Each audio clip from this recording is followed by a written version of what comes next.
Clapping, sound, running, action.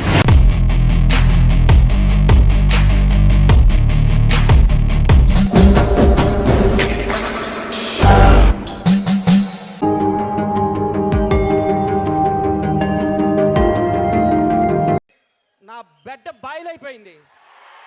రక్తం తన్నుకొచ్చి check చేస్తే 160 180 ఉంటుంది ఇప్పుడు.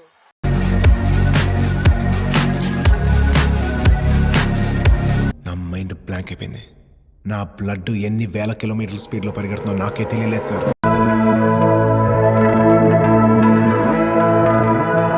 విన్న తర్వాత కగురు పొడిచింది నా ఒళ్ళంతా. మా మమ్మీ డాడీ బ్లెస్సింగ్సే లేకపోతే నేనింత వాడిని అయ్యేవాడిని కాదు.